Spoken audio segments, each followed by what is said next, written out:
여러분 안녕하십니까? 요즘은 참 피로우시죠? 봄철이라서 에너지가 많이 소모되는데 에너지를 보충해주지 않으면 피로도를 급속하게 느낍니다. 봄에 물을 많이 드시고 건강한 생활을 하기 위해서 음식도 좀 맛있고 또 영양가 많은 걸 드시면서 건강 생활을 유지해 주시기 바랍니다. 제가 얼마 전에 이 서재를 좀 정리하다가 피천득 수필가의 비와 인생이라고는 이런 글을 발견했습니다. 저는 이 글을 읽으면서 상당히 오랜 시간 내 자신을 뒤돌아보고 또 이 아름다운 시를 쓰셨구나. 93세의 일기로 세상을 떠나신 지 좀 되셨지만 피천득 수필가야말로 실로 아름다운 인생을 사신 분이십니다. 오늘 비와 인생이라고는 이런 시를 또 한편 있더라고요. 그래서 존경하는 여러분께 이 봄날 비와 인생이라고는 시를 한번 읽어드리려고 합니다. 한번 잘 들어봐 주세요. 삶이란 우산을 폈다 접었다 하는 일이요.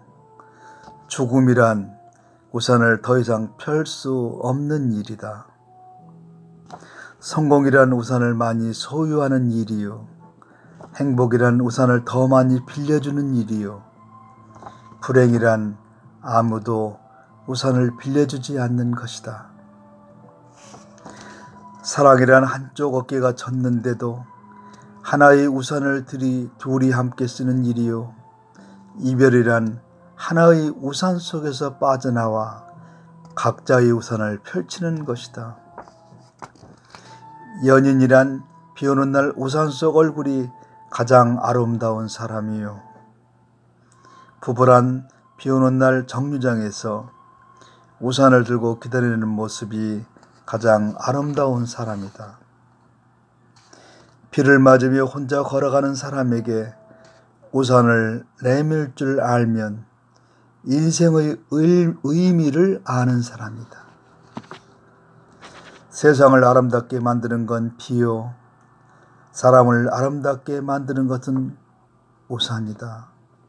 한 사람이 또 한 사람의 우산이 되어줄 때 한 사람은 또 한 사람의 마른 가슴에 단비가 된다. 참 좋은 시입니다.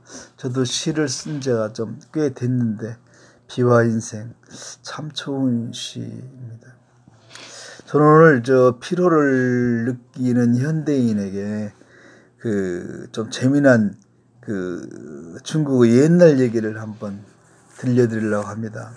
근데 2500년 전의 얘기인데 참 이렇게 우리 이웃처럼 지금처럼 이렇게 느껴집니다. 참 좋은 말씀인데요. 한번 제가 공자와 아내의 일화에 대해서 한번 좀 쉬는 시간을 좀 드리려고 합니다.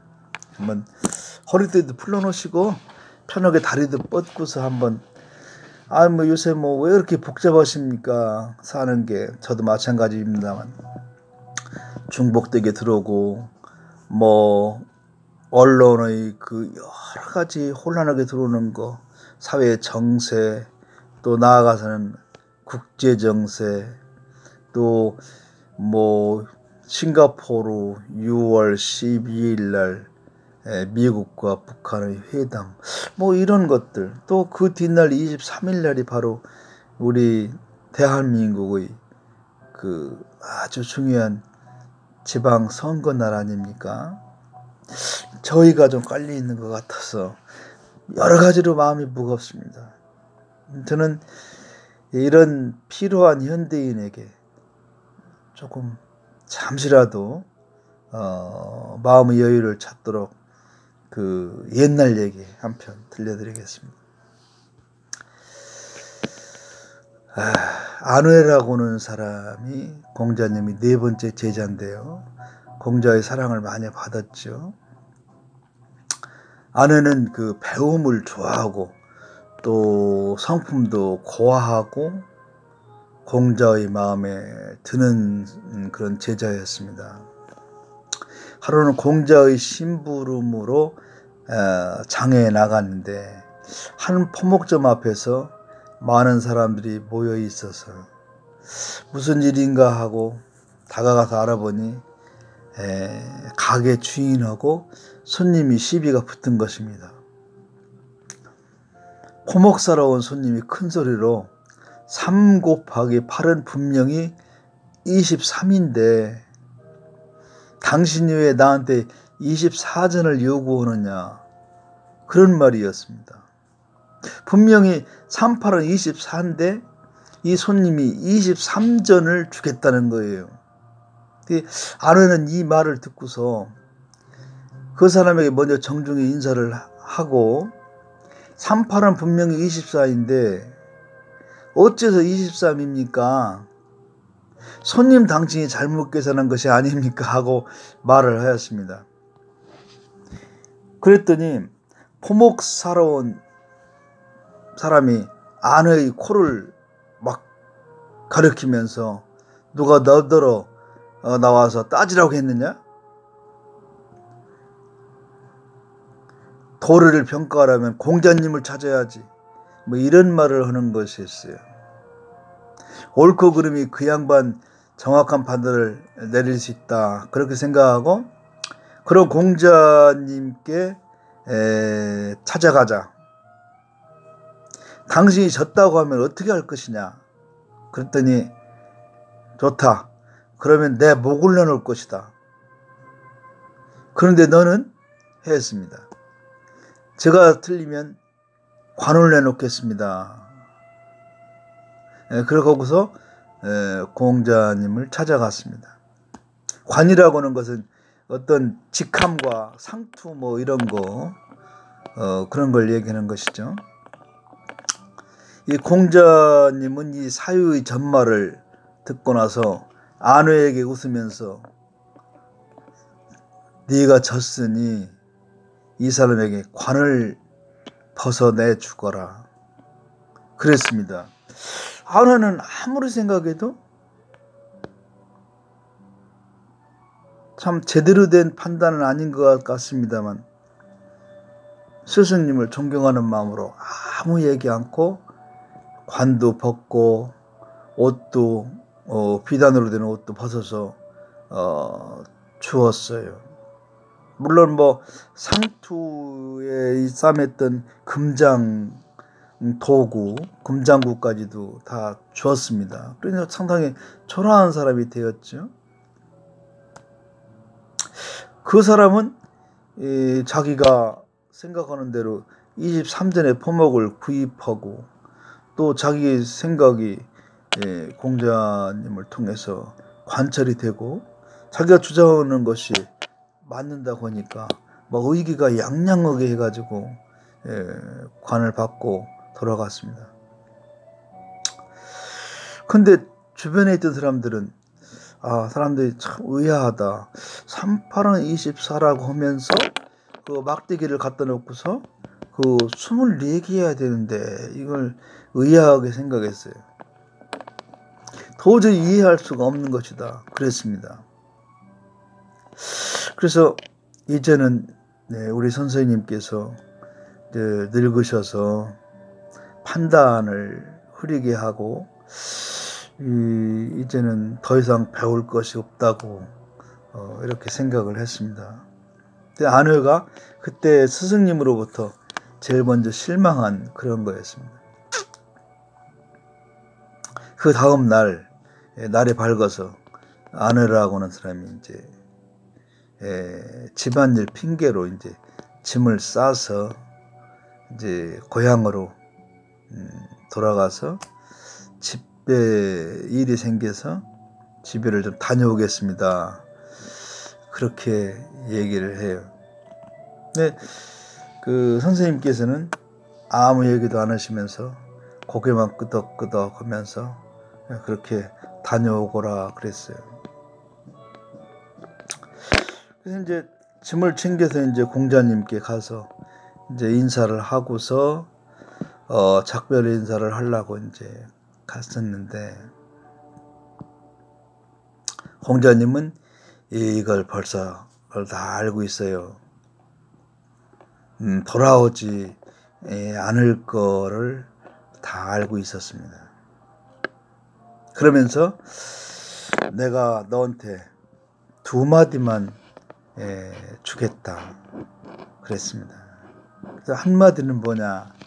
그 한마디는 천년고수 막존심이라는 얘기입니다. 그리고 또 한마디는 그 살인불명 물동수라, 이렇게 2가지 말을 했습니다. 이 말을 듣고 아내는 작별 인사하고서 집으로 향했습니다. 그런데 이제 길을 가는데 갑자기 천둥 소리가 나고요,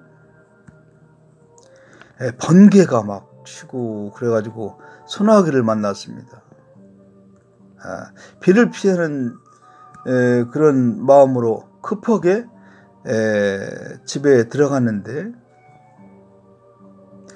그 집이 불안한 것 같아서 다시 고목 밑으로 들어갔습니다. 그 순간 스승께서 한 1000마디 천년고수 막존신, 천년 묵은 나무에 몸을 숨기지 말라는 말이 생각났습니다.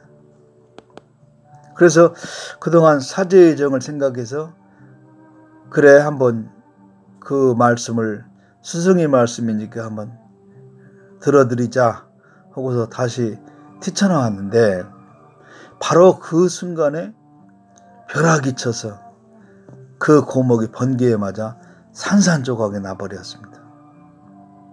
아내는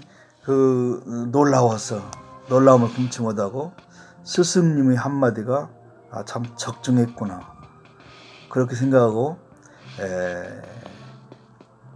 그러면 2번째 계시에 의하면 과연 내가 살인을 할 것인가, 그런 생각을 했습니다.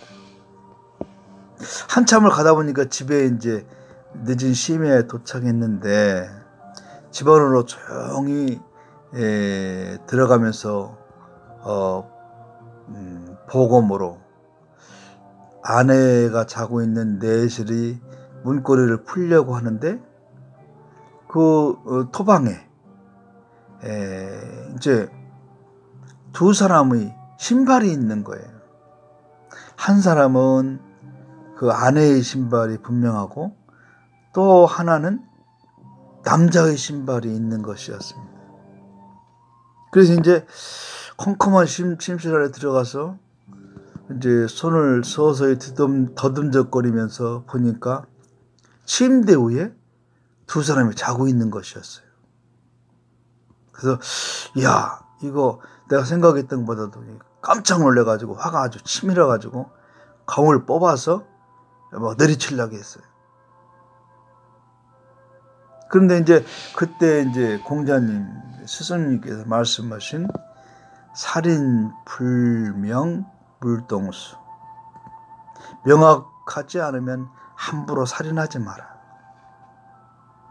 얼른 이제 촛불을 켜가지고 침대 위에 한쪽은 아내가 자고 있고, 또 한쪽은 누군가 보니까 그 사람도 참 여인이었습니다. 잘 보니까 자기의 여동생이었습니다.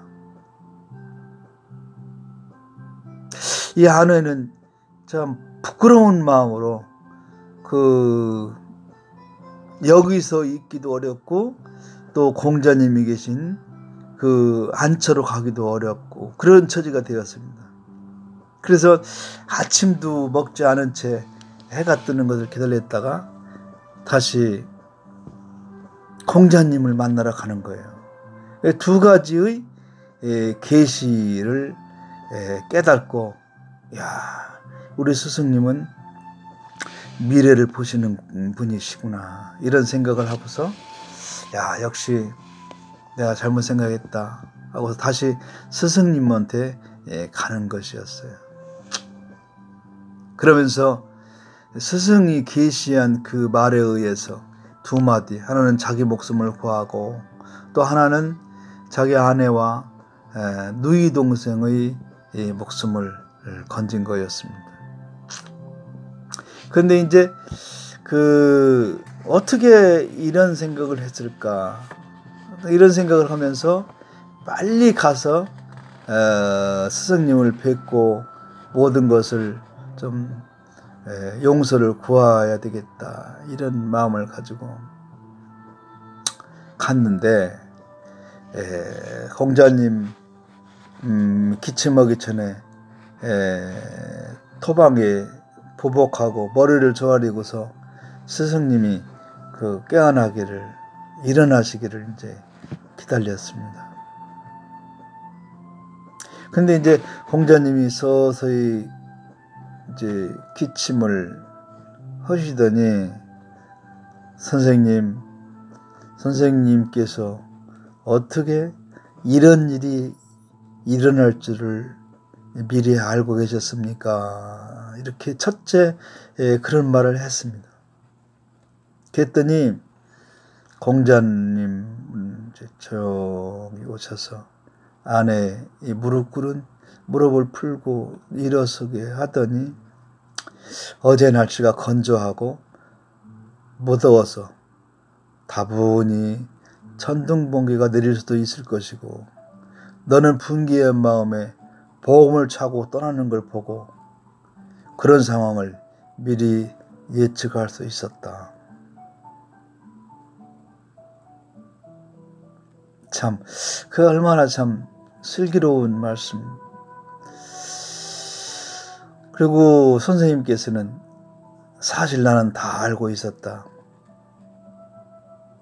내가 집을 떠날 때 너네 집에 별일이 없는데 또 사람도 왔다 가지도 않았는데 핑계를 대고 나를 피하려고 했었다. 또 내가 너무 늙어서 사리 판단이 분명하지 못해서 네가 더 이상 배우고 또는 여기에 머물고 싶지 않는다는 것도 알았다. 그러나 네가 한번 생각해 봐라. 그 생각이 뭐냐? 생각은 잘 생각해 봐라. 네가 나한테 오해를 한 것은 다른 것이 아니다. 38은 23이라는 것에 대해서 나에게 실망을 한 것이다. 그런데 다 또한 38은 24라는 걸 왜 모르겠느냐. 그런데 이렇다. 아내에 한번 들어봐봐라. 38은 23이든 24든 그것이 중요하냐, 아니면 그 사람의 목숨이 중요하냐, 내 관이 중요하냐. 그래서 그러한 사소한 일로 나는 38은 23이라고 하는 사람은 목을 내놓는다고 했고 너는 관을 내놓는다고 했잖느냐. 그러니 세상 사람들이 38은 24라는 걸 다 알 텐데 사람의 목숨을 구하는 것이 더 중요하지 않겠느냐.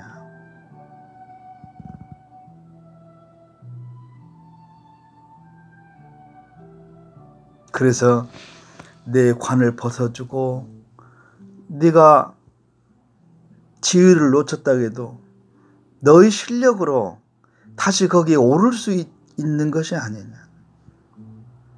그런데 그 사람의 목숨을 앗으면 되돌릴 수 없는 살인이 되지 않겠나.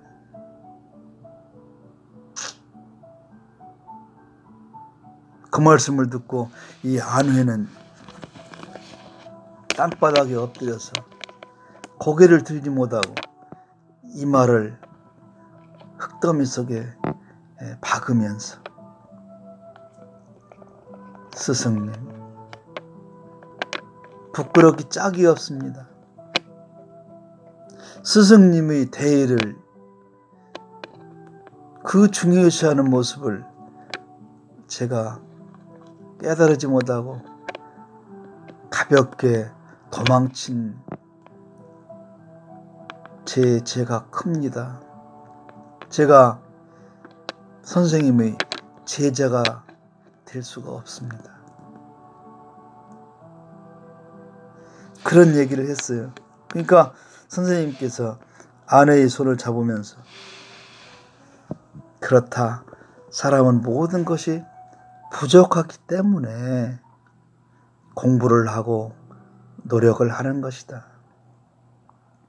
그리고 혼자 일어서는 것이 아니고 여러 사람의 손을 붙잡고 같이 일어서면 그때서 다른 사람의 지혜로움을 나도 배양받고 내 장점도 또 상대를 주면서 세상을 살아가는 것이다. 이런 얘기를 했습니다. 그 후로 아내는 이 스승님의 곁을 떠난 적이 없다고 합니다. 참 짧지만 참 재미있는 얘기 아닙니까? 참 이 오묘하고 지혜로움. 그런데 사실 상당히 사소한 듯 하지만 실로 무언가 우리에게 주는 지혜로운 교훈의 그런 옛날 얘기를 들려드렸습니다. 앞으로 여러 어르신들도 이제 대인관계를 하고 사람을 또 벗어넘기고 또 일을 하실 때 그 결과가 어떤 것이 중요한가, 이것이 우선이 아닌가. 들어주셔서 고맙습니다. 건강하게 안녕히 주무세요.